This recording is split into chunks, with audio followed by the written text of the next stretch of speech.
Hello, I am Ravindra Kumar Meena, Assistant Professor of Geography. I welcome you all in this class of Geography. In this class, we teach the regional geography of the world. The last video, detailed study of North America geological structure. Today, will we study the geological structure part 2.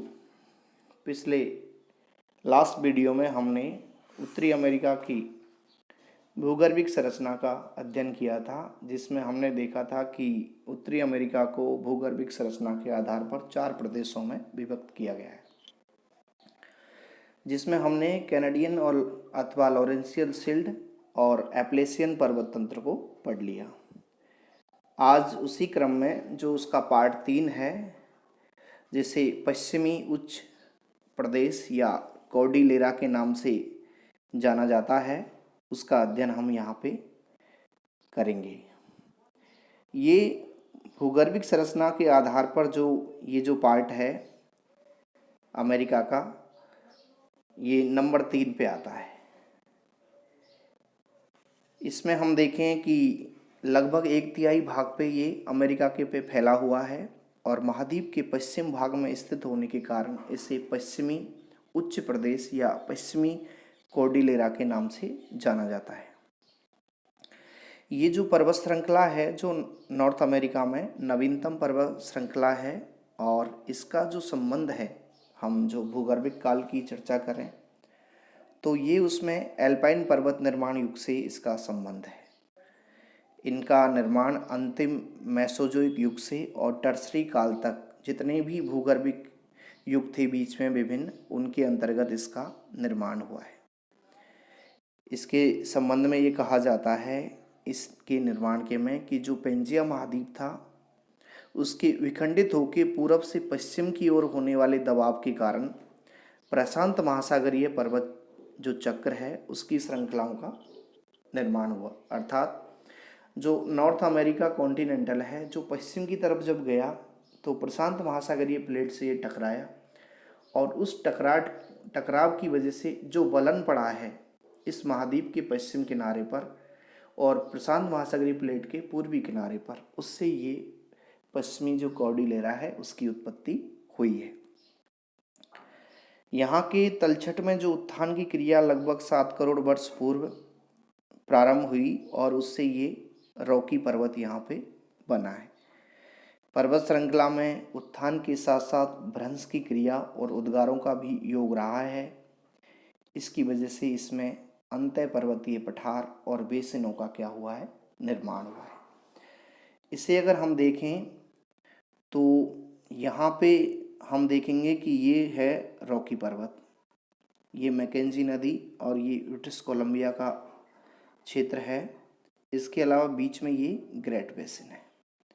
यहाँ पे छोटी छोटी पर्वतीय श्रृंखलाओं में इधर Colorado का पठार, कोलोराडो का जो पठार है वो अंतः पर्वतीय पठार है। तो सबसे पहले हम देखें कि ये जो मिसौरी नदी के पीछे है रॉकी पर्वत, ये अमेरिका की नवीनतम मोड़दार पर्वत श्रेणी है, जिसका निर्माण मेसोजोइक युग से प्रारंभ होकर और टर्सरी काल तक जितने भी विभिन्न प्रकार की इस क्षेत्र में भूगर्भिक हलचलें हुई हैं, उसका ये परिणाम है क्या, रॉकी पर्वत। विस्तार अगर हम देखें तो उत्तर पश्चिम में अलास्का से लेके और यहाँ पे नीचे तक बिल्कुल मैक्सिको की खाड़ी में मैक्सिको तक ये पर्वत श्रृंखला है। दूसरा इसमें देखें अंतः पर्वतीय पठार, तो इसका विस्तार भी अलास्का से मैक्सिको तक रॉकी पर्वत श्रृंखला और पश्चिम तट के पहाड़ों के बीच, अर्थात ये हैं पश्चिम तट के पहाड़ और इसके बीच बीच में यहाँ पे ये है अंतः पर्वतीय क्षेत्र। इसमें कोलोराडो का पठार, वेसिन रेंज, कोलंबियाई स्नेक पठार और ये सभी जो हैं इसके भाग हैं। इसमें अगर कोलंबियाई पठार को देखें तो ये लावा निर्मित है, यहाँ पे ये है जो लावा निर्मित है। इसमें इधर अलास्का का पठार है और यहाँ पे आज भी अनेक सक्रिय ज्वालामुखी हैं। दूसरा अगर हम देखें कि कोलोराडो, जो कोलोराडो का जो पठार है ग्रेट बेसिन का ये दक्षिणी भाग है, ये वाला। यह पठार बालू पत्थर और चूना पत्थर से निर्मित है और यहीं पे विश्व की सबसे बड़ी ग्रैंड कैनियन है जो स्थित है। फिर तीसरा जो पार्ट है वो पश्चिमी पर्वतीय क्षेत्र है, जो प्रशांत महासागर जो तट है, ये वाला जो तट है इसके बिल्कुल समानांतर है अलास्का से लेके मैक्सिको तक। ये इमेज जो आप देख रहे हो ये ग्रैंड कैनियन की है। यहाँ की चट्टानें पत्थर और चूना से निर्मित है, जिसमें आप देख सकते हो कि किस प्रकार की यहाँ पे ये भूआकृति आपको नज़र आ रही है। ये कोलोराडो का पठार है और ये जो दृश्य है ये ग्रैंड कैनियन का दृश्य है कि यहाँ पे इस पूरे क्षेत्र में इस प्रकार से बड़े बड़े महाखंड हैं जिसमें रॉक्स जो हैं कटी हुई हैं, उनका अपर्दन हुआ है और जिसकी वजह से एक विशेष प्रकार की स्थलाकृति यहाँ पे बन गई है ग्रैंड कैनियन, जिसमें बहुत सारे कैनियन हैं। ये तीसरा प्रदेश है पश्चिमी उच्च प्रदेश या कॉर्डिलेरा। नंबर 4 पे है मध्यवर्ती मैदान। अमेरिका का जो भूगर्भिक संरचना है उसका चौथा पार्ट है। तो ये जो मध्यवर्ती मैदान है आर्कटिक सागर से लेके और मैक्सिको की खाड़ी तक एप्लेसियन और रॉकी पर्वत के बीच में स्थित है। जो हमने अभी अमेरिका का जो नक्शा देखा है उसमें ये देख रहे थे कि जो क्षेत्र बिल्कुल, अगर आप शुरुआत में चलें हम इस जगह पे कि ये है ग्रेट प्लेन, यहाँ पे ये वाला जो पार्ट है एप्लेसियन पर्वत श्रृंखला और इसके बाद पीछे की तरफ ये रॉकी पर्वत श्रृंखला। तो बीच वाला जो पार्ट है अमेरिका में ये है ग्रेट प्लेन। इसके पूर्व में कैनेडियन शील्ड है और अप्लेसियन तथा पश्चिम में प्रशांत उच्च भूमि है। यह भाग प्रारंभ में किसी समय तक छिछला क्या था, समुद्र था। उसके बाद कालांतर में यहाँ एप्लेसियन रॉकी पर्वतों के अपर्दन से प्राप्त निक्षेपों से यह भर गया, क्योंकि जब भी जैसे हम भारत में बात करते हैं कि उत्तर का जो मैदान है वो पहले एक खड्डा था, बड़ा महाखंड था या निचला हिस्सा था, तो हिमालय से लगातार नदियों ने जो अपर्दन किया है उससे जो जमाव हुआ है उससे ये मैदान बना है। उसी प्रकार एप्लेसियन और रॉकी पर्वतों के अपर्दन से प्राप्त निक्षेपों से यह अमेरिका का मध्यवर्ती मैदान बना है। यह मैदान नदियों की तलछट से है। इस मैदान प्रदेश में हिम जलोढ़ निक्षेप के भी प्रमाण हैं। देखिए यहाँ पे ये भी है। इसकी परतदार चट्टानों में कोयले और खनिज तेल के संचित भंडार हैं, जैसा कि विश्व में विभिन्न स्थानों पे जो अवसादी चट्टान हैं उनके अंदर इस प्रकार के कोयला और खनिज प्राप्त होता है, तो वो यहाँ पे भी है। इस मैदान की अगर संरचना के आधार पे हम देखें तो इसे 5 पार्टों में बांटा है, जिसमें पहला है मैकेंजी की निम्न भूमि। उत्तरी अमेरिका के सुदूर उत्तरी भाग में रॉकी पर्वतमाला और कैनेडियन शील्ड के जो मध्य फन्नी आकार में स्थित है और यहाँ पे हिम नदीय निक्षेप के प्रमाण हैं, अनेक झीलें हैं हिमानी द्वारा निर्मित और यह प्रदेश सड़क और रेल मार्ग रहित है। जल और वायु मार्ग यहाँ पे विकसित अवस्था में है मैकेंजी की निम्न भूमि। दूसरा है वृहद मैदान।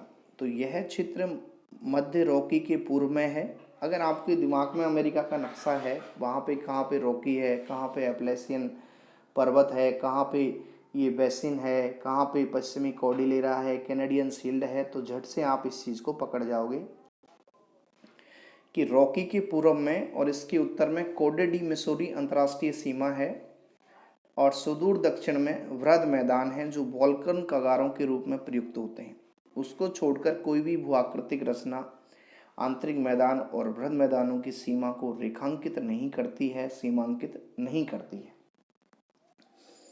इसके उत्तरी भाग में पीस नदी बेसिन में इनका ढाल रॉकी के पर्वतपदीय क्षेत्रों से पीस और उसकी सहायक नदियों के जो तट हैं उनकी ओर है। संयुक्त राज्य अमेरिका की उत्तरी और दक्षिणी डकोटा में इन्हें हिमानीकृत मिसोरी पठार के रूप में भी जाना जाता है।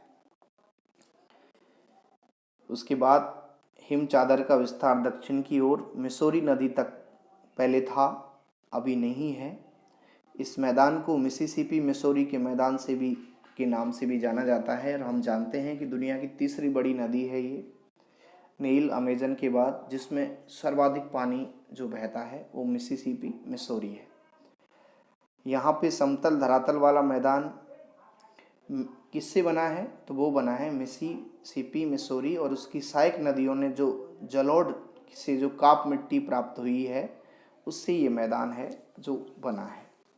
तीसरा है आंतरिक निम्न भूमि। तो आंतरिक मैदान के जो विशाल मैदान है वो प्लीस्टोसीन हिमयुग में निर्मित यहाँ पे झील हैं। महान झील क्षेत्र जो दुनिया में हम पढ़ते हैं ग्रेट लेक्स अमेरिका का, वो आंतरिक निम्न भूमि में ही है। सुपेरियन, मिशिगन, ह्यूरन, ये झीलें यहाँ पे हैं और वर्तमान में इनके अंदर जल परिवहन की बेहतर सुविधा है जो यहाँ के व्यापार को बढ़ावा देती है। नंबर 4 पे है आंतरिक उच्च भूमि। तो ओजार्क और एपार्टिक्स क्षेत्र के अंदर है ये और यहाँ पे एप्लेसियन के समकालीन ओजार्क पठार, कम्बरलैंड के पठार का यहाँ पे विस्तार है। नंबर 5 पे है आंतरिक निम्न पठार।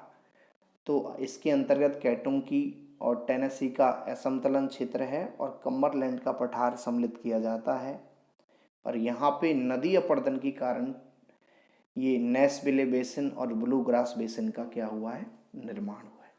इस प्रकार हम जब देख रहे हैं कि अमेरिका की जो जियोलॉजिकल स्ट्रक्चर है वो प्राचीन समय से और वर्तमान समय तक विभिन्न भूगर्भिक जो हलचलें हुई, चाहे वो क्लाइमेट परिवर्तन हो, अपर्दन हो, इसके अलावा बाह्य कारक, आंतरिक कारकों के फलस्वरूप 4 प्रकार की स्थलाकृति, 4 के क्षेत्र यहाँ नज़र आते हैं जिसमें हमने पढ़ा कैनेडियन शील्ड या लॉरेंशियल शील्ड, एप्लेसियन पर्वत तंत्र, पश्चिमी उच्च प्रदेश कॉर्डिलेरा और मध्यवर्ती मैदान अर्थात सेंट्रल प्लेन्स। नेक्स्ट वीडियो के अंतर्गत हम नॉर्थ अमेरिका का ड्रेनेज सिस्टम का अध्ययन करेंगे। Thank you.